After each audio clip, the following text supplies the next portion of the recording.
Finally આપણે અત્યારે ઊંટ ઉપર બેસી છીએ. ફર્સ્ટ ટાઈમ એક્સપિરિયન્સ કરી છે.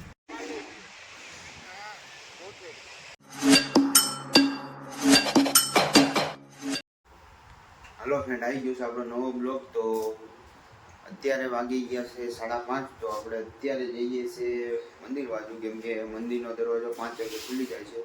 તો આપણે દર્શન કરવાની લાઈનમાં લાગી જઈશું હવે, કેમ કે આપણે આવ્યા ત્યારે દર્શન થયા નહોતા. એટલે હવે સીધા જઈએ છીએ મંદિર બાજુ. પછી ત્યાંથી નાઇટમાં કોઈ જગ્યા ફરાય એવું હોય તો ત્યાં જશું.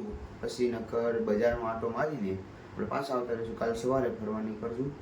એટલે અમારા બ્લોગમાં કન્ટિન્યુ રહેજો. ફાઇનલી આપણે હોટલેથી નીકળીને અત્યારે પહોંચ્યા છીએ ગોમતી ઘાટ નદીએ. તો તમને ગોમતી ઘાટ નદીનો વ્યૂ દેખાડી દઉં, કેમ કે આપણે પછી સામે બધા ચાલીને જાય છે, એમની સાથે આપણે સામા કાંઠે જઈએ છીએ. અહીંયા ગોમતી ઘાટ નદીનો તમને વ્યૂ દેખાડી દઉં, જોઈ લો તમે. આ છે દ્વારકાની ગોમતી ઘાટ નદી. અત્યારે પાણી બધું પાછું વધતું રહ્યું છે, એટલે પાણી ઓછું થઈ ગયું. જોઈ લો તમે, સાવ પાણી પાછું જતું રહ્યું. રાતે 10 વાગે પાણી આવશે. ત્યાં લગી આપણે સામે ફોટોશૂટ કરવા જવાનું છે, એટલે આપણે સામેની સાઈડ જતા રહીએ. તમારી સાથે આગળ બ્લોગમાં કન્ટિન્યુ રહેજો. આપણે જઈએ છીએ સામા કાંઠે ફોટોશૂટ કરવા માટે. ફાઇનલી આપણે અત્યારે પાણીમાં આવી ગયા છીએ. જોઈ લો તમે, પાણીમાં ચાલીને જઈએ છીએ. સામા કાંઠે જવાનું છે આપણે ચાલી. જોઈ લો, સંદીપને બીક લાગે છે હવે.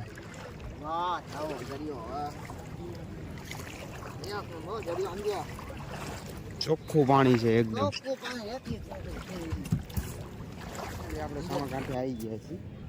હવે આપણે સામે ઉપર ફોટોશૂટ કરવા માટે જવાનું છે.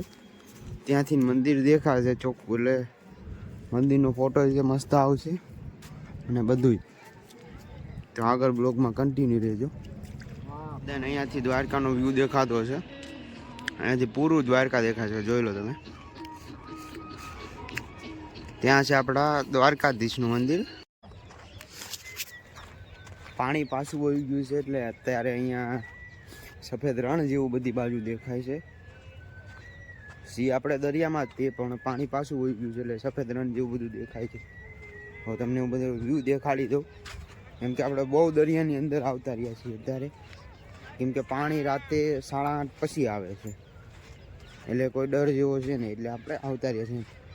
અને જોઈ લો, નકરું વ્હાઈટ રન જેવું દેખાય છે બધી બાજુ. જોઈ લો તમે, નકરી રેતી જ છે ને. જોઈ લો, આમ વ્હાઈટ રણ જેવું લાગે છે. છે રેતી પણ વ્હાઈટ છે, એટલે તમે જોઈ લો. અત્યારે કચ્છમાં હોય ને એવું આપણને લાગી રહ્યું છે. ફાઇનલી આપણે અત્યારે ઊંટ ઉપર બેસી છીએ. ફર્સ્ટ ટાઈમ એક્સપિરિયન્સ કરી છે. હવે ઊંટને નીચે બેવરાવશે, ઊંટ ઉપર પછી મને બેવરાવશે. આગળ બ્લોગમાં કન્ટિન્યુ રહેજો તમે.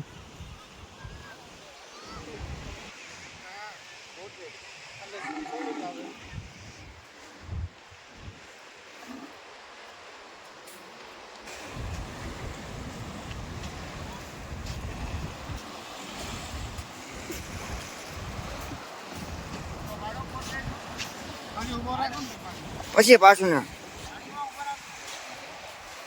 હા પાણી ઉભો.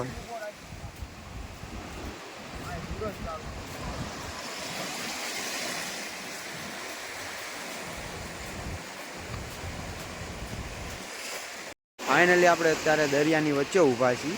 જોઈ લો તમે, પાણી વયું ગયું છે. હવે ધીમે ધીમે આવતું થયું છે. હવે અમે પાછા જઈએ છીએ. તમે જોઈ શકો છો, પાણીનો વ્યૂ જોઈ શકો છો તમે. બધી બાજુ પાણી છે. અમે ફોટોશૂટ કર્યું, પછી આપણે ઊંટ ઉપર બેઠા. એનો કોમેન્ટ કરજો કે કેવું લાગ્યું. મારી ફર્સ્ટ ટાઈમ સવારી હતી ઊંટ ઉપર. આપણે રિટર્ન થઈ ગયા છીએ. એ બાજુ ગયા હતા જ્યાં, ત્યાંથી ફોટોશૂટ ને એવું બધું કરીને. અને અત્યારે લાઇટો ચાલુ થવા માંડી છે, એટલે એનો અહીંયા કંઈ વ્યૂ અલગ જ દેખાય છે. આ બાજુ બધી હોટલો છે. આપણી હોટલ આમ મંદિર પાછળ આવે છે. જોઈ લો અહીંયાનો વ્યૂ તમે. હવે મંદિરના તો બહુ ફોટા પાડી લીધા. હવે નાઇટમાં કોઈ ફરવાનું હોય તો ત્યાં જવાનું છે અત્યારે. ફાઇનલી આપણે ફરીને આવતા રહ્યા છીએ. હવે બજારમાં આવ્યા છીએ વસ્તુ ખરીદવા. ને તમે જોઈ શકો છો કે અત્યારે હાલમાં વ્યૂ કેવો આવી રહ્યો છે. એક્ઝેક્ટ મંદિરની બહારની સાઈડ છે. ફાઇનલી અત્યારે આપણે બજારમાંથી આવતા રહ્યા છીએ અને સાથે સાથે આપણે હોટલમાં ખાઈ લીધું છે અને અત્યારે વાગ્યા છે 9:30. તો આપણે અત્યારે સૂઈ જવાનું છે કેમ કે કાલે સવારે 7 વાગે જાગીને આપણે દરિયા નાહવા જવાનું છે. પછી આગળનો બ્લોગ આપણે કાલે કન્ટિન્યુ કરવી. તો બધાને good night. Hello friend, good morning. આપણે અત્યારે જાગી ગયા છીએ અને જઈએ છીએ નાસ્તો કરવા માટે બહાર. પછી સીધા ત્યાંથી જવાનું છે દરિયા નાહવા માટે. ઘડી આપણે કલાક અડધો કલાક નાહશું. પછી આવીને કપડાં એવું બદલી ફ્રેશ થઈશું. પછી વયા જઈશું સીધા સ્ટેશને કેમ કે 11:30 આપણે ટ્રેન છે. સીધું જવાનું છે રાજકોટ અહીંયાથી. આગળ બ્લોગમાં કન્ટિન્યુ રહેજો. આપણે અત્યારે જઈએ છીએ નાસ્તો કરવા માટે. એટલે આપણે અત્યારે આવી ગયા છીએ દ્વારકા દરિયે નાહવા માટે. જોઈ લો કેવડા મોટા મોટા મોજા આવે છે. ઓહો, આપણને પાડી દે એવડા મોટા મોટા મોજા આવે. કાલ પાણી વયું ગયું હતું તો અત્યારે પાણી આવે છે એટલે જો બહુ મોટા મોટા મોજા આવે છે. હેલો ફ્રેન્ડ, ફાઇનલી આપણે દર્શન થઈ ગયા છે અને શાંતિથી દર્શન થયા છે મસ્ત રીતે. એટલે હવે સીધા આપણે દર્શન કરી લીધું એટલે પ્રસાદીને એવું લઈ લીધું છે. હવે આપણે નીકળીએ છીએ સીધા અહીંયાથી રેલવે સ્ટેશન માટે. તો આગળ બ્લોગમાં કન્ટિન્યુ જો. આપણે હોટલથી ચેકઆઉટ કરી નીકળી ગયા હતા. દર્શન કરવા જઈને ફોન અવેલેબલ નહોતો એટલે ફોન આપણે લોકરમાં મૂકી દીધો હતો. એટલે આગળ બ્લોગમાં કન્ટિન્યુ રહેજો. હાલ આપણે જઈએ છીએ રિક્ષા સ્ટેન્ડે. ફાઇનલી આપણે પહોંચી ગયા છીએ રેલવે સ્ટેશન અત્યારે. હેલો ફ્રેન્ડ, ફાઇનલી આપણે અત્યારે ઉતરી ગયા છીએ રાજકોટમાં અને આપણે સીધું જવાનું છે પત્તુના ઘરે. પત્તુને ખબર નથી કે આપણે અહીંયા આવ્યા છીએ, સરપ્રાઈઝ દેવાની છે.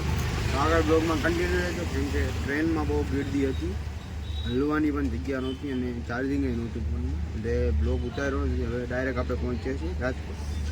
આગળ બ્લોગમાં કન્ટિન્યુ રહેજો. હલો ફ્રેન્ડ, ફાઇનલી પહોંચી ગયા છીએ આપણે પત્તુના ઘરે. તો આપણે અત્યારે બેઠા છીએ એમના ઘરે અને પત્તુ કામેથી હજી આવી નથી. એટલે પત્તુ આવે એટલે આપણે એને સરપ્રાઈઝ દેવાની છે. એને નથી ખબર કે આપણે અહીંયા પહોંચી ગયા છીએ. એનો તો એમ જ છે કે હજી આપણે દ્વારકામાં છીએ. ફાઇનલી પત્તુ આવી ગઈ છે પણ એને કપડાં સારા નહોતા પહેર્યા એટલે એને બ્લોગ ઉતારી ન ગમે. હલો ફ્રેન્ડ, તો ફાઇનલી આપણે કરીએ છીએ બ્લોગ એન્ડ. તો અમારા વિડીયોને લાઈક કરજો, ચેનલને સબસ્ક્રાઈબ કરવાનું ભૂલતા નહીં. જય માતાજી, જય મેરડીમાં, જય દ્વારકાધી.